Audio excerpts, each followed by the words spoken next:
Hello, hi guys! Magandang hapon sa inyong lahat. This is Rodriguez, my Messagiri channel, a faith healer o sa materialer. So ngayong hapon na ito, tignan natin sabihin sa iyo ng ating mga gabay. So this is special gabay for the month of April 3 hanggang April 9 for the sign of Pisces. So Pisces, welcome sa my channel. Ano kayang messages, advices, and spirit guides ang ating masasagot for today's video? Kanino kayang energy or kaganapan sa buhay ng mga Pisces ang ating mahagilap? So guys, this reading is a reading lamang, hindi lahat makaka-resonate.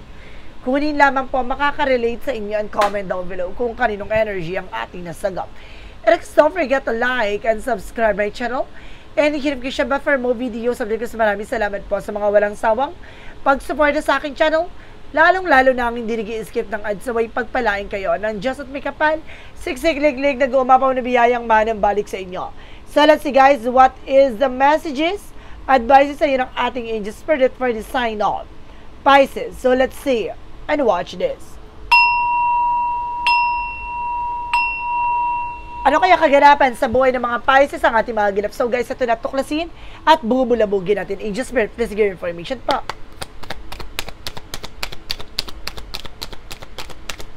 Okay, so there's something that's our moment for a major changes. Na malaking pagbabago na magaganap sa buhay mo ay maaaring magbigay sa iyo ng isang pagkasira, no? Maaaring may mga bagay na matanggal, masira at mabuwag, no?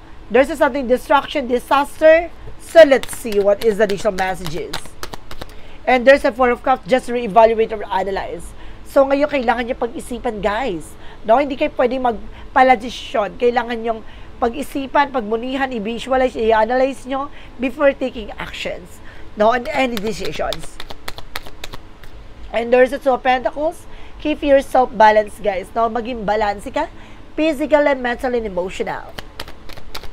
Additional messages. And there's something that Nine of Pentacles with the security. I-secure mo kung ano man yung bagay na meron ka, kung ano man yung mga bagay na mahalaga sa'yo. No, dahil hindi mo na ito mababawi kapag ito ay nawala na at nasira na. At yung sinasabi, kailangan pag-isipan mo mabuti, maging balance ka, i-secure mo mabuti kung ayaw mo, no, na pagsisihan mo at the end of the time. No, there's something of major changes, a sudden changes coming in for you. What is additional messages?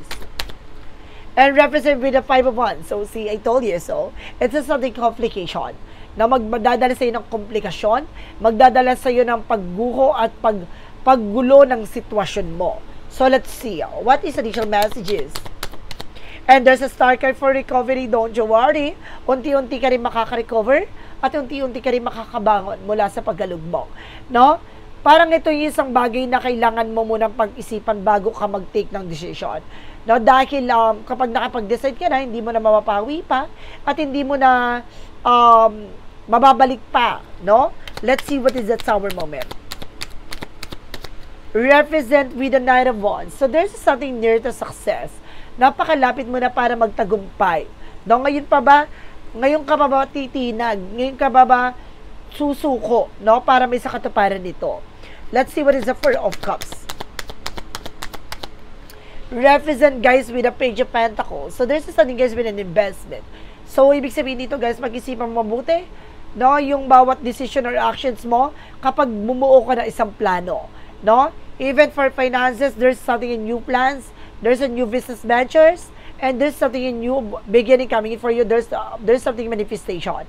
May manifest ka, yes, of course. Pero kailangan pag-iisipan mo mabuti dahil kumbaga itong bagay na to hindi mo na mababalik pa pag nakapag-desisyon ka na, no? Let's see what is the Two of Pentacles. Represent with the Queen of Wands, by confident, kailangan lakas sa loob mo, maging matapang ka at palaban ka. Hindi pwedeng may alinlangan ka dito, maging balance ka, emotional, physical, and mental. What is the Nine of Pentacles?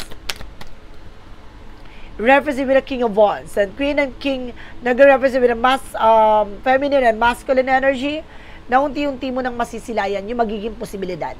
No? Kaya kailangan malakas ang loob mo, matapang ka, no, nakarapin yung magiging kinabukasan at kalalabasan ng bawat desisyon mo. I-secure mo, no, lagi mong pakakatandaan yung magiging outcome, yung magiging frameworks ng decisions mo, no? Kailangan lagi mong pakakatandaan yung magiging advantage and disadvantage or any consequences, no? Lagi mong tatandaan yung magiging posibilidad na mangyayari at magaganap, no? Look at the bigger picture. So let's see what is the Five of Wands. Represent there's a Two of Swords in reverse, something decision. Na mag-decide ka na, alamin mo kung sino nagsisilbing alay at komplikasyon sa eksena mo. No, makikilala at makikilatis mo na yan. And the Star card represent what? There's an Ace of Wands for a new project, new creative expressions, new ideas, new beginning coming in for you. Maaaring magkakaroon ka ng bagong simula at panibagong pag-asa dito dahil unti-unti ka na makaka-recover. Sana man yung mga bagay na nawala sa'yo. So let's see what is the Tower moment and of course the Nine of Wands. Represent with the Five Pentacles. So see, sinabi ko na nga ba na magkakaroon ka ng financial crisis and financial loss dito. Kaya kailangan pagtiyagaan mo muna for a meantime yung mga bagay na ginagawa mo. Pag-isipan mo mabuti. Magkakaroon dito ng bankruptcy, magkakaroon ng pagkalugi, no? Or pagkasira ng iyong negosyo, trabaho, hanap buhay. Kaya kailangan lagi mong pag-iisipan. No? Para hindi mangyari to, kailangan mong i-evaluate, no? At i-analyze at i-visualize yung mga magiging decision mo. What is the Four of Cups? Because the Page of Pentacles. So there's a Four of Swords. Lagi kang makikinig sa intuition and gut feeling mo. No? Kumbaga, there's something an inner voice na gumagabay sa'yo dito na kailangan pakinggan. What is the Two of Pentacles? Because the Queen of Wands. The Two of Pentacles because the Queen of Wands represent the Ten of Cups. Happiness. So magiging maligaya ka dito. Some of you guys may family gatherings. No, there's something, a happiness, a wedding. So let's see what is the Nine of Pentacles because the King of Wands. There is a temperance for something a perfect timing. So, kumbaga, kailangan mo munang i-secure yung mga bagay na mahalaga sa'yo. No? Kumbaga, unti-unti mo nang makikita yung magiging posibilidad na kalalabas at magdadala sa'yo ng magandang kinabukasan. There's a temperance for a solid foundations. And there's a caution, paalala at babala. What is the Five of Wands because the Two of Swords in reverse? Represent with the Sun card with a pure positive outcome. Ibig sabihin, maliliwanagan ka. Malalaman mo kung sino yung anay, kung sino yung traidor, kung sino man yung mga bagay na magbibigay balakid sa buhay na tatahakin mo, sa mga desisyon na gagawin mo. No? Kailangan walang epal, walang sisingit, walang bida-bida. Let's see what is the Star card and the Ace of Wands. Represent with the Page of Wands by good news. May magandang balita din dito. No? Magandang balita magdadala sa inyo ng recovery. There's a lot of messages, phone calls, and email coming in for you. No? Ito yung magpapabago ng landasin mo. No? Kumbaga may mga bagay dito na kailangang pag-isipan pero may, di ba, pinag-iisipan mo yung mabuti, then of course parang may magsisilbing komplikasyon pero bago pa mangyari maliliwanagan ka na, pero at the end of the time may magandang mensahe sa'yo dito na mayroong matatanggap kang balita na magdadala sa'yo ng recovery and successful situation at magsasucceed ka sa mga desisyon. Let's see what is the outcome. Ang outcome is the Six of Wands. So, I told you so. There's something, victory is yours. Maaaring magiging matagumpay ka.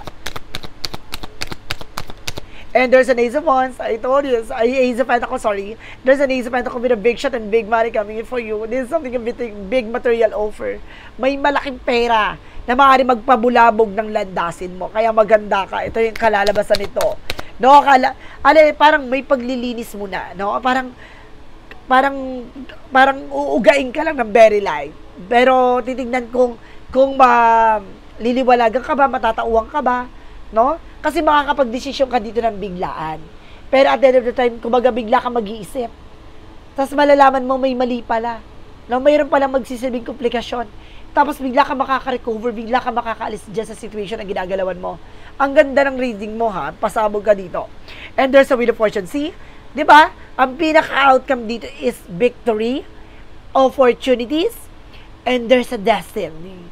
No? Talagang pinakita dito na bahagi sa iyo ng buhay na tatahakin mo ang magandang kapalaran na nakalatag para sa iyo.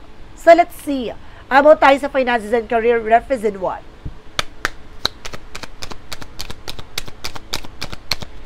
And represent with a Four of Wands something celebration. So dito mo mararanasan ng tuloy-tuloy na celebration. Now, there's a something homecoming, family gathering, and there's a wedding, no? At maaaring magkaroon ng celebration pagdating sa finances, no? Maaaring, kumbaga, dumami yung opportunities sa'yo, no? It's either Maaring ang hanap buhay mo, no?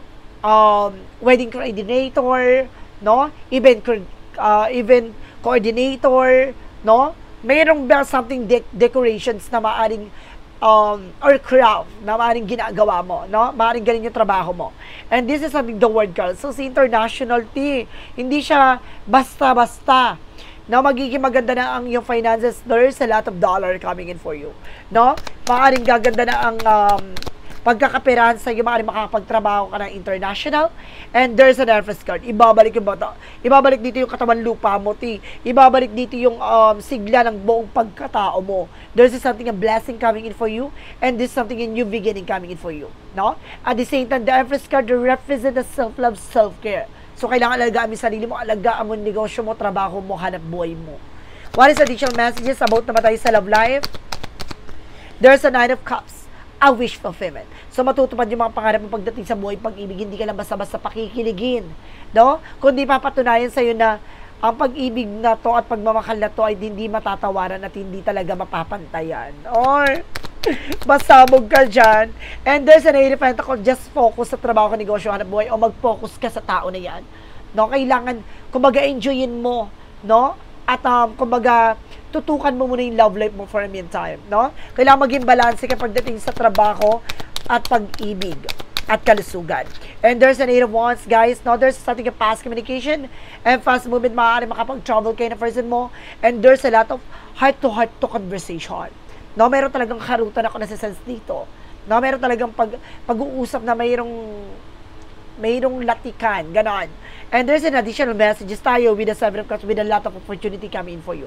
At marami pang oportunidad na papasok sa inyong dalawa ng person mo. Wow! So, let's see. What is additional messages tayo? Pagdating naman tayo sa health.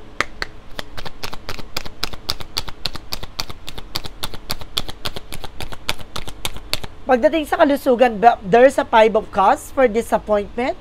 No, there's something for regret.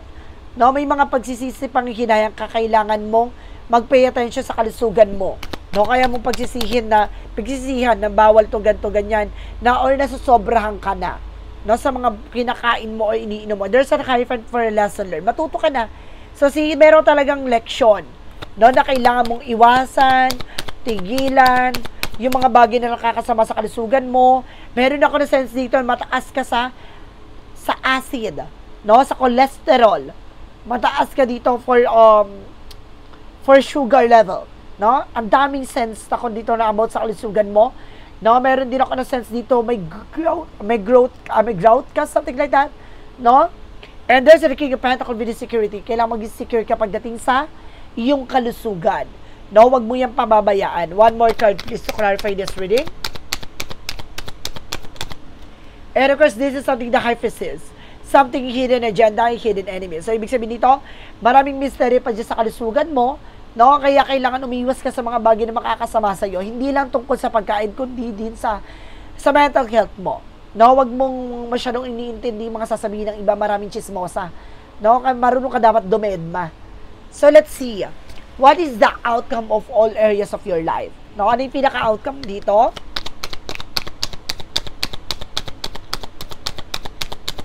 For the outcome, and there's a 6 of Pentacles, there's a giving, receiving something by the universe.